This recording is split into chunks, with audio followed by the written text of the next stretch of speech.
네, 안녕하세요. 김현우입니다.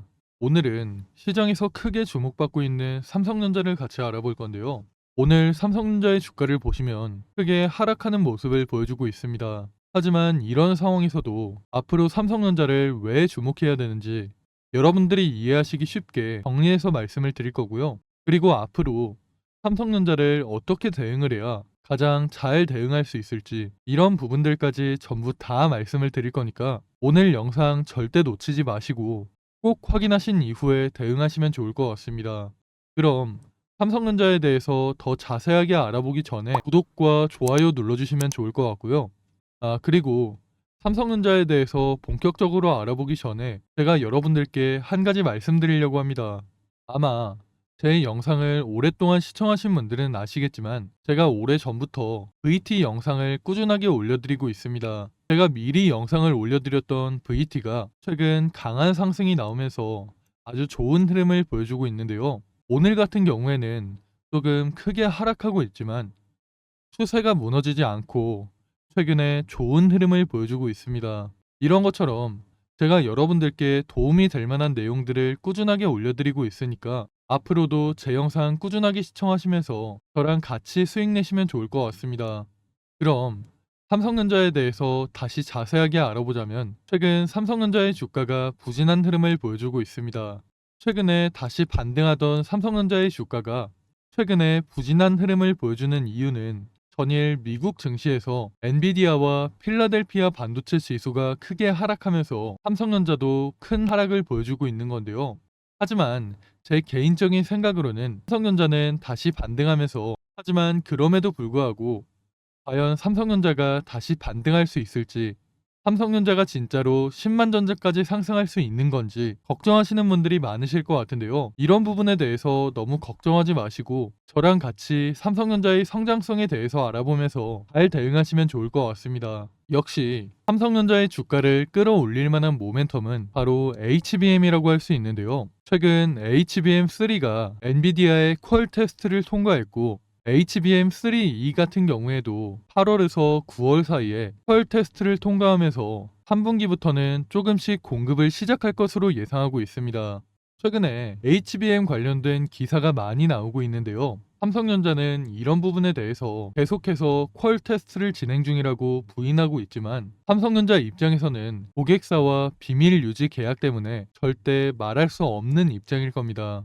하지만 아는 사람들은 다 알겠죠. 일각에서도 조만간 삼성전자의 HBM3E가 엔비디아의 퀄 테스트를 통과할 것이라는 전망이 나왔고, 심지어 지난 7월 31일 삼성전자의 컨퍼런스 콜에서 HBM3E 공급에 대한 질문에 대해서 3분기부터 양산을 본격화하면서 고객사에게 공급할 예정이고, 4분기에는 전체 HBM 비중에서 HBM3E 비중이 60%까지 늘어날 것이라고 얘기를 했습니다. 그렇다면 여기서 중요한 건 곧 삼성전자가 SK 하이닉스를 역전하고 HBM 시장의 1위를 탈환할 가능성이 높다는 건데요. 제가 이전부터 말씀드렸던 게 있습니다. 올해 5월쯤 엔비디아의 젠슨왕 CEO가 삼성전자와 SK 하이닉스에게 12단짜리 HBM3E를 생산해달라고 요청을 했습니다. 12단짜리 HBM3E를 안정적으로 공급할 경우 메인 벤더사 자리를 약속하겠다는 파격적인 제안을 했는데요. 제가 앞에서 말씀을 드렸듯이 삼성전자는 8단과 12단짜리 HBM3E 공급 준비를 거의 마친 것으로 파악이 되기 때문에 조만간 삼성전자가 엔비디아에 12단짜리 HBM3E를 공급하기 시작한다면 삼성전자는 SK 하이닉스를 역전하고 HBM 시장의 1위를 탈환할 것으로 기대하고 있습니다. 그리고 추가적인 부분을 조금 더 말씀을 드리자면 삼성전자가 이번에 엔비디아의 HBM3E를 공급하게 되면서 메인 벤더사 자리를 차지하게 된다면 앞으로 HBM4와 HBM4E까지도 메인 벤더사 자리를 유지할 것으로 예상이 되는데요. 만약 삼성전자가 HBM3E로 SK 하이닉스를 역전하지 못하더라도 내년 HBM4부터는 확실하게 SK 하이닉스를 역전할 것으로 예상하고 있기 때문입니다. 이번 컨퍼런스 콜에서 전체적인 HBM 로드맵에 대한 얘기가 나왔는데요. 당연히 HBM4에 대한 얘기도 나왔습니다. 삼성전자는 내년부터 본격적으로 HBM4를 개발할 예정이라고 하는데요. 그리고 빠르면 내년 말쯤부터 HBM4를 공급할 예정이라고 합니다. HBM4부터는 로직 다이라는 기술이 필수적으로 들어갈 것으로 예상이 되는데요. 삼성전자는 종합 반도체 기업의 장점을 살려서 삼성전자 자체적으로 모든 공정을 진행할 것으로 보입니다. 삼성전자는 지금까지 축적된 기술과 노하우를 활용해서 내년부터는 SK 하이닉스를 역전하고 HBM 시장의 1위를 탈환할 것으로 기대하고 있는데요.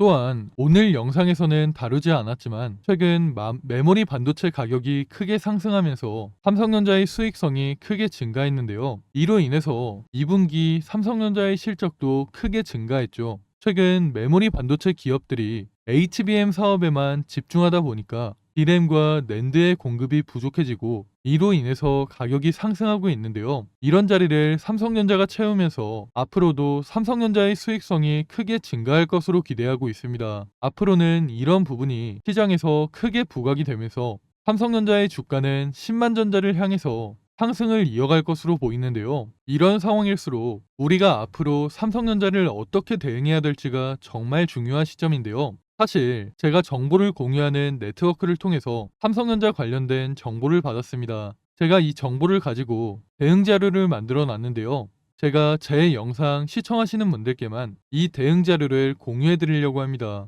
앞으로 삼성전자에게 어떤 일정이 준비되어 있고 앞으로 우리는 어떻게 대응을 해야 될지 대응 방법이 담겨 있는 대응 자료를 제가 여러분들께 공유해 드리겠습니다. 그런데 제가 이런 중요한 자료를 아무한테나 막 보내드릴 수는 없겠죠. 이 대응 자료를 받아보실 분들께서는 위에 보이는 번호로 삼성전자 할 때 삼성이라고 문자 보내시면 제가 문자 확인하고 대응 자료를 바로 보내드리겠습니다.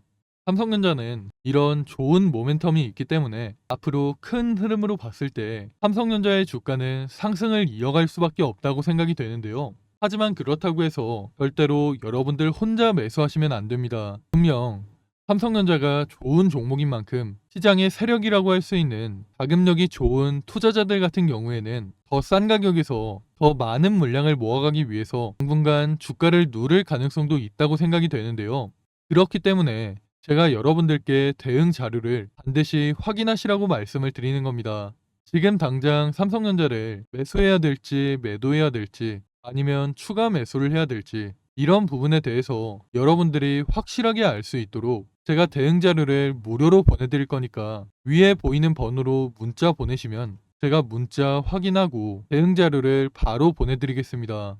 제가 이렇게 여러분들께 도움을 드리려는 이유는 우선 솔직하게 말씀을 드리면 제 유튜브를 키우고 싶은 게 제일 큰데요. 저도 사람이라서 제가 말씀드리는 게 100% 정답이 아닐 수 있지만 그래도 저런 의견도 있구나라고 생각을 하시면서 제 영상을 봐주시는 분들이 늘어나고 저도 그런 분들과 소통하면서 새로운 의견을 듣고 제가 부족한 부분은 고쳐나가면서 여러분들께 더 정확한 내용들을 전달해드리고 싶은데요. 그래서 제가 여러분들께 부탁을 하나 드리려고 합니다. 오늘 제 영상을 보시고 좋은 내용이었다, 도움이 되는 내용이었다라고 생각이 되시면 구독과 좋아요 한 번씩 부탁드리겠습니다. 그리고 두 번째 이유가 있는데요. 두 번째 이유는 저도 기관이나 외국인을 따라가서 수익을 내는 게 아니라 개인들끼리 뭉쳐서 수익을 내고 싶기 때문입니다. 국내 시장에는 세 가지 매수 주체가 있는데요. 우리 모두가 아는 기관과 외국인, 그리고 개인이 있죠. 제가 여기서 여러분들께 질문을 하나 드릴 건데 이 세 가지 매수 주체 중에서 자금으로만 본다면 과연 어디가 제일 높을까요? 물론 아시는 분들도 있겠지만 바로 개인인데요. 그럼 여기서 여러분들이 저한테 질문하실 수 있겠죠. 개인이 자금이 제일 많은데 왜 개인이 매수하면 주가가 안 오르냐? 이거에 대한 답은 간단합니다. 바로 자금이 뭉쳐있지 않아서 그런데요. 기관과 외국인은 다 같이 한꺼번에 움직이는데 개인들은 그렇지가 않죠. 단타를 하시는 분들도 있고 장기 투자를 하시는 분들도 있고 주가가 조금만 올라가도 바로 매도하시는 분들도 있습니다. 그런데 이런 상황을 반대로 생각을 해보면 개인들의 자금이 뭉치면 충분히 기관이나 외국인 같은 힘을 낼 수 있다는 겁니다. 저는 오히려 개인들의 자금이 뭉치면 기관이나 외국인보다 더 강한 힘을 낼 수 있다고 보는데요. 그렇기 때문에 저는 여러분들과 함께하면 충분히 이런 힘을 낼 수 있다고 생각이 됩니다. 그러니까 여러분들께서도 앞으로 저와 함께 하시면서 남은 2024년 수익 많이 내는 한 해가 되셨으면 좋겠습니다. 그럼 오늘 제가 준비한 내용은 여기까지고요. 앞으로도 여러분들께 도움이 될 만한 정보와 이슈들 계속해서 공유를 해드리면서 도움이 될 수 있도록 노력하겠습니다. 감사합니다.